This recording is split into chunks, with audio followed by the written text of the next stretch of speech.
Rock on, rock on. My name is Ben Cool, the sports analyst, the host of BC60. Today I'm interviewing Tyler, the play-by-play commentator. Thanks for coming. Thank you for joining us. Seen the few of the episodes, and this was intriguing. It's definitely something different. Thank you. I'm excited for conversation ahead. I appreciate you taking time out of your busy schedule to join me. Yeah, no problem. I have a few questions for you. Yes. What kinds of opportunities or roles are you hoping to step into next in your broadcasting career? Well, the last year, I've worked on solely as a freelance commentator, and I'm hoping to see if I can get a play-by-play gig on ESPN Plus. I've been fortunate to be a color commentator, but I wanted to make that next step. Awesome. And for me, I want to step in my broadcast career and work with the Charlotte Hornets or Sesame Street.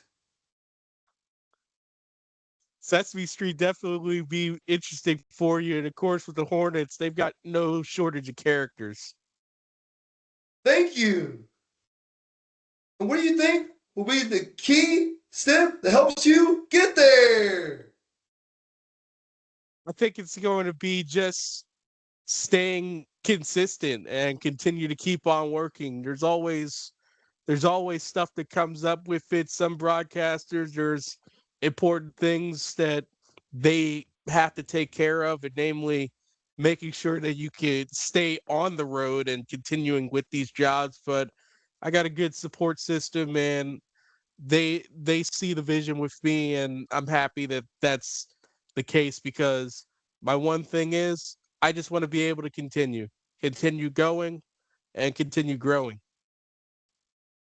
Awesome. You're living the dream. Yeah, I guess you could say that. I mean, fortunate for 247 fighting championships, doing MMA, Chatham University, that's been pretty much there since day one with college opportunities, St. Francis University, Mercyhurst, Wheeling, Salem. Uh, yeah, it's just been fantastic all the way through. Mount St. Mary's, they have the ESPN Plus stuff. I mean, I'm thankful for all those people for giving me a chance. Darling, how do you handle moments in a game where not much is happening, but you still need to keep the audience engaged?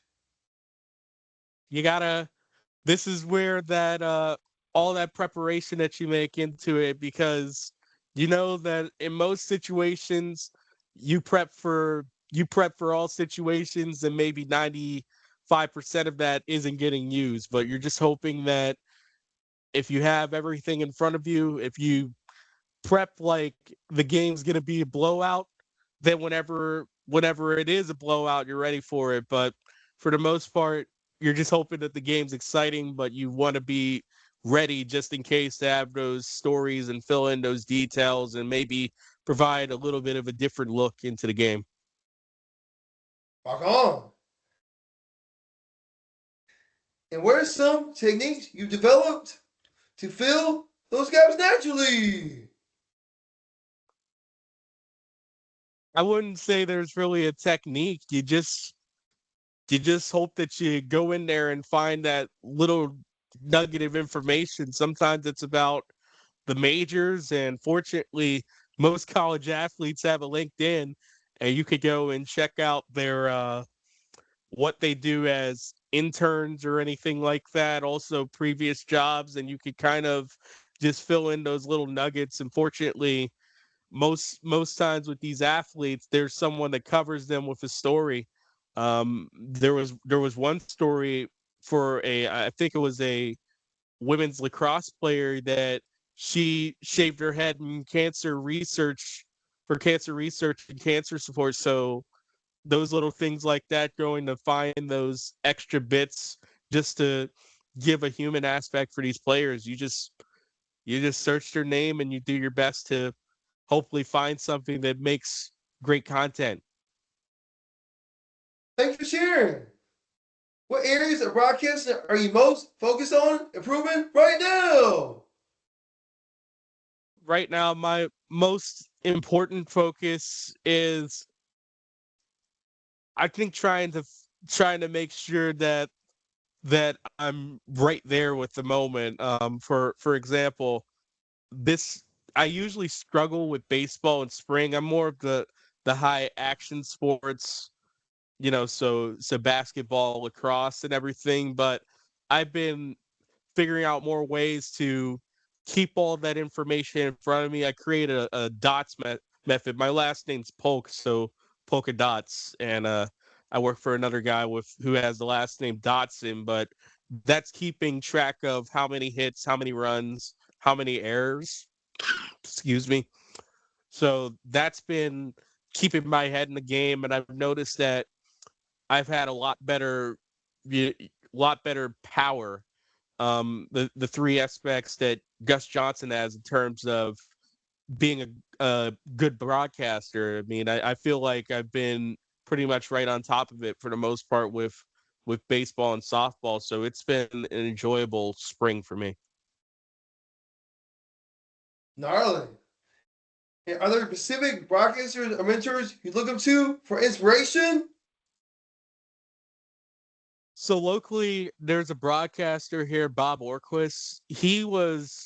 I think he's been my biggest advocate in getting into high school sports broadcasting and even working broadcast at the Division III level. I want to be more like him because I think that he always has great information. He's always able to be right there in the moment for it. And a lot of my best calls have been somewhat working alongside him as a number two, or even when I get the chances to do those middle three innings, it's been great work with him.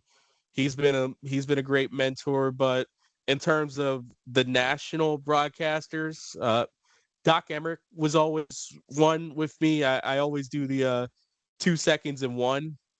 Occasionally whenever there's the end of a power play or things like that, or end of the game clock for the championship, it's kind of my ode to him because I think I watched so many hockey games over the years, especially when NBC had the contract, and he kind of was always able to manage the chaos of hockey and also provide those good storytelling moments in a game that's supremely fast paced and most broadcasters struggle.